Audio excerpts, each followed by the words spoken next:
చెప్పాలి. ఇదే చెప్తున్నాను చాలా సార్లు. వచ్చి విని వెళ్ళిపోయేవారుగా కాదు, వచ్చి విన్న వాక్యము ద్వారా ఏం గ్రహించాము. విడమా? వచ్చి విన్న వాక్యము ద్వారా ఏం గ్రహించాము. నేను అనేక మార్లు చెప్పాను.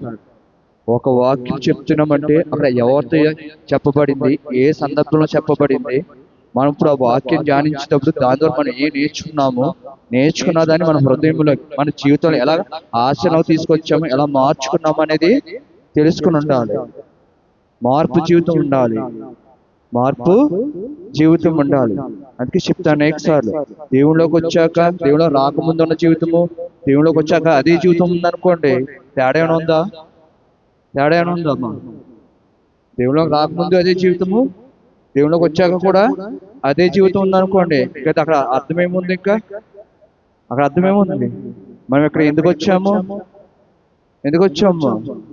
జ్ఞానాన్ని పొందడానికి వచ్చాము. ఆ జ్ఞానం ద్వారా మనం చేస్తున్న తప్పులను తెలుసుకుని ఆ తప్పుల్ని మళ్ళీ చేయకుండా ఉండి సక్రమైన మార్గంలో సాగిపోవడానికి వచ్చి ఉన్నాం.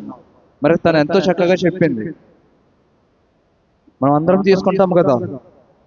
న్యూ ఇయర్ వచ్చిందని మనం చేసే పని ఏంటి? 31st నైట్ చేసామంటే ఏం చేస్తున్నాం? వాగ్దానాలు తీసుకుంటున్నాం. మరి వాగ్దానాలన్నీ ఎలా వస్తున్నాయి? మనకి ఆశీర్వాదకరంగా వస్తున్నాయి, ఆశీర్వాదకరంగా రావట్లేదా? ఏం శాపవాక్యాలు వస్తున్నాయా? శాపవాక్యాలు ఏమైనా వస్తున్నాయమ్మా? ఎవరికి వచ్చినాయా శాపవాక్యాలు? ఏమన్నా శాపవాక్యాలు ఎవరు కూడా ఆశీర్వాదకరంగా ఇవ్వరు. ఏమమ్మా? బైబిల్లో ఆ వాక్యాలు ఉన్నాయి లేవా? ఆశీర్వాదాలు ఉన్నాయి, అదేవిధంగా శాపవాక్యాలు కూడా ఉన్నాయి. అనేక సార్లు చదువుకుంటాం కదా, ద్వితీయోపదేశకాండం చదువుకుంటాం. మనం ద్వితీయోపదేశకాండం 8వ అధ్యాయం చదువుకుంటాం. అవి ప్రభువే చెప్పారు, సగ భాగము దీవెనలు ఉంటాయి, సగ భాగం అంతా ఉంటాయని. మరి మనం తీసుకున్న వాగ్దానం అని ఎలాంటి తీసుకుంటాము అండి?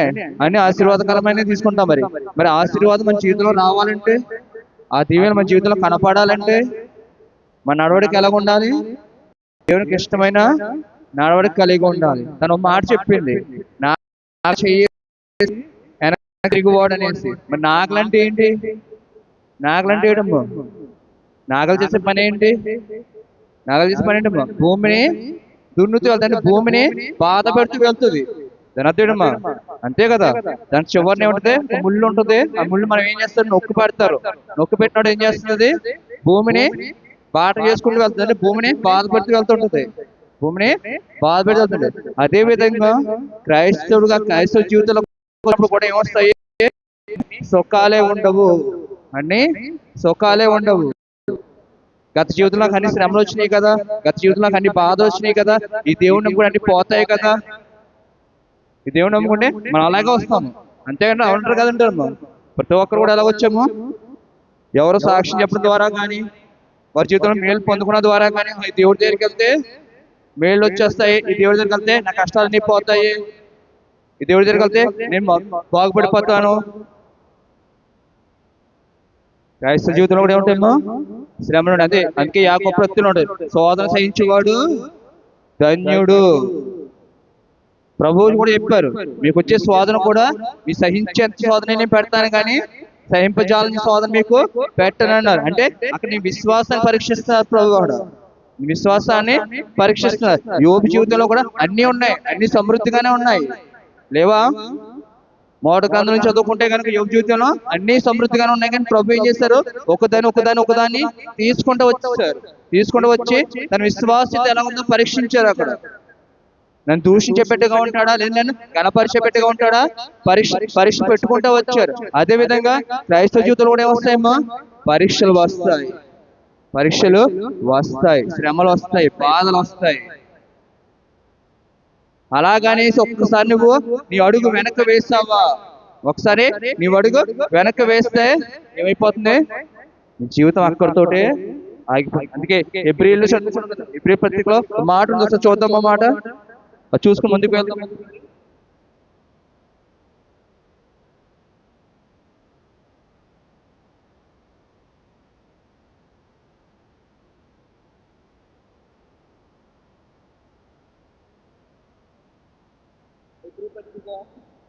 పదో అధ్యాయము హెబ్రీ పత్రిక 10వ అధ్యాయము 37వ వచనం చదవండమ్మా. 36 నుంచి చదవండి.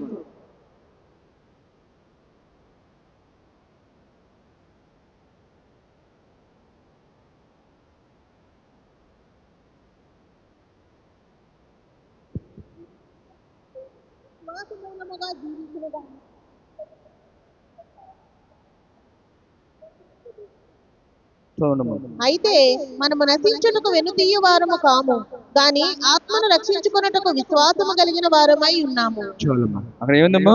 మీరు దేవుని చిత్తమును నెరవేర్చిన వారే వాగ్దానం పొంది నిమిత్తము మీకు ఏం అవసరమైనదంట? ఓర్మి అవసరం ఉన్నది. అంటే ఏంటి అర్థం ఏంటి? శ్రమలు వచ్చినా, ఇబ్బంది వచ్చినా, కష్టం వచ్చినా ఏం చేయాలి? ఓర్మి కలిగి ఉండాలి, సహనం కలిగి ఉండాలి, సహనము కలిగి ఉండాలి. నోటంట కానీ, ప్రవర్తన ఎందుకు కానీ, క్రియలు ఎందుకు కానీ ఎక్కడ కూడా దేవునికి ఇష్టం లేని పెట్టలుగా ఉండకూడదు. దేవునికి ఇష్టం లేని పెట్టలుగా ఉండకూడదు. ఇంకా చదువుకూడదు కనుక, ఇక కాలము బహు కొంచెముగా ఉన్నది, వచ్చేవాడు ఆలస్యం చేయకొచ్చును. నా ఎదుట నీతిమంతుడైన వాడు విశ్వాసం మూలము జీవించిన కానీ అతడు వెనక్కి తీసినాడలా అతని యందు దేనికి లేదంటమ్మా? నా ఆత్మకు సంతోషం లేదు, నా ఆత్మకు సంతోషం లేదు. మన అందరి జీవితాలు ఎవరి ఆత్మ ఉంది? ఎవరి ఆత్మ ఉందమ్మా? మనం ఏ విధంగా రూపించబడ్డాము? మనం అందరము కూడా మట్టి నుంచి రూపించబడ్డాము. మన ఆదాము, మన పూర్వీకులు తీసుకుంటే కనుక ఎక్కడి నుంచి వచ్చారమ్మా? మట్టి నుంచి. మన ఆది కాండంలో చదువుకుంటాము. దేవుడు ఏం చేశాడు? మట్టి తీసుకుని దానికి ఒక రూపాన్ని ఏర్పరిచి వాడి నాసికారంధ్రంలో దేవుని యొక్క జీవాత్మగా నరుడు జీవాత్మ ఆయన చదువుకుంటాం. అంటే మన అందరి జీవితంలో ఏముంది? దేవుని పెట్టిన ఆత్మ ఉంది, దేవుని పెట్టిన దీపం ఉంది. ఆ దీపం ఎలా ఉండాలి? సంతోషించే విధంగా ఉండాలి.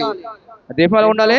సంతోషపెట్టే విధంగా ఉండాలి. కానీ అది నాశనానికి పోయే విధంగా ఉండకూడదు, అది నాశనానికి పోయే విధంగా ఉండకూడదు. కాబట్టి మనం ఏం కలిగి ఉండాలి? వాగ్దానం పొందేసుకున్నాను కదా, మంచి వాగ్దానం వచ్చింది కదా, నా జీవితంలో ఎలాంటి శ్రమలు వస్తున్నాయి, ఇలాంటి కష్టములు వస్తున్నాయి ఏంటి? మరి నా వాగ్దానానికి నాకు వచ్చే శ్రమలకి అసలు సంబంధం లేదేంటి?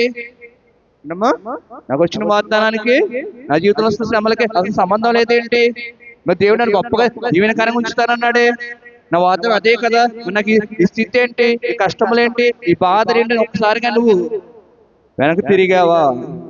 ఒక్కసారి నువ్వు వెనక్కి తిరిగావా, నీ జీవితం అయిపోతే శ్రమల పాలైపోతుంది, శ్రమల పాలు. తను ఇంకో మాట కూడా చెప్పింది, లోతు భార్యను జ్ఞాపకము చేసుకోండి. పరిశుద్ధ గ్రంథంలో అనేక మంది స్త్రీలు ఉన్నారు, కానీ కొత్త నిబంధనలో ఒక స్త్రీని జ్ఞాపకం చేసుకోమని ఉంటుంది. ఒక స్త్రీని జ్ఞాపకం ఒక సోదరులు రాయబడి ఉంటుంది. ఆ స్త్రీ పేరు ఏంటండి? ఎవరా స్త్రీ? లోతు భార్యను జ్ఞాపకము చేసుకొనుడి అని ఉంటుంది. ఏ తన గురించి ఎందుకు చెప్పాను పర్టికులర్ గా? మరి చాలా మంది స్త్రీలు ఉన్నారు కదా, చాలా మంది లేరా? ఒక స్త్రీ ఉందా? మరి పరిశుద్ధ గ్రంథంలో ఆ ఒక్క స్త్రీని ఎందుకు పర్టికులర్ గా చూపించారు? ఎందుకు చూపించారంటే, ఇల్లు చక్కబడాలంటే ఎవరి చేతిలో ఉంటుందో ఆ ఇంటికి వచ్చిన స్త్రీ బట్టి, ఇంటికి వచ్చిన స్త్రీని బట్టి ఉంటుంది.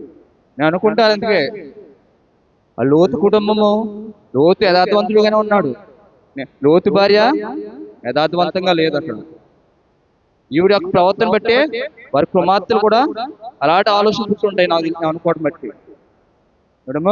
ప్రవర్తన బట్టి అలాంటి ఆలోచన. అందుకే తను బయటకు వచ్చింది, కానీ తన లోకాస్తుని వదలకపోయింది, లోకాస్తుని వదలకపోయే ఏం చేసింది?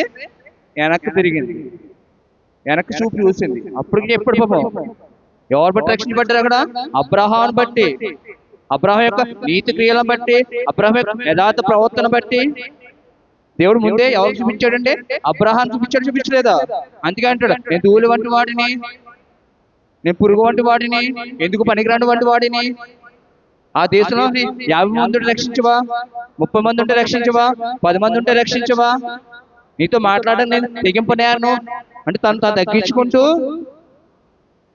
తను దేనికోసం తగ్గించుకున్నాడు? దేనికోసం తగ్గించుకున్నాడు అండి? ప్రభు ముందుగానే చూపించారు అక్కడ, ఫలానా మీ తమ్ముడు ఉన్న దేశంలో ఇలా జరగబోతుంది, ఇలాంటి క్రియలు వస్తున్నాయి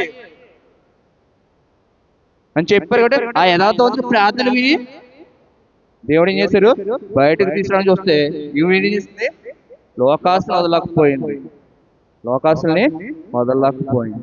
కాబట్టి మనమందరము కూడా ఎక్కడ ఉన్నాము? దేవుని చేత పిలువబడి దేవుని మార్గంలో సాగిపోత బిడ్డలుగా ఉన్నాం. కాబట్టి మన జీవితంలో కూడా ఏమొస్తాయి? శ్రమలు వస్తాయి, ఇబ్బందులు వస్తాయి, కష్టంలో వస్తాయి. నువ్వేం కలిగి ఉండాలి? ఓర్పు కలిగి ఇంకా బహుబలముగా నువ్వు ఎక్కడ నిలబడాలి? దేవుళ్ళు నిలబడి ప్రార్థన చేసే బిడ్డగా ఉండాలి. ప్రార్థన చేసే బిడ్డగా ఉండాలి, అంతేగాని వెనక్కి తిరిగే బిడ్డగా ఉండవు. వెనక్కి తిరిగే బిడ్డగా ఉండవు. ఓకే, చాలా చక్కని వాక్యం చెప్పింది. ప్రతి ఒక్కరు కూడా వాక్యాన్ని హృదయంలోనికి ఫలింపులను తీసుకున్నాము. కానుక సమర్పణ చేసుకుందాము, కానుక సమర్పణ చేద్దాము.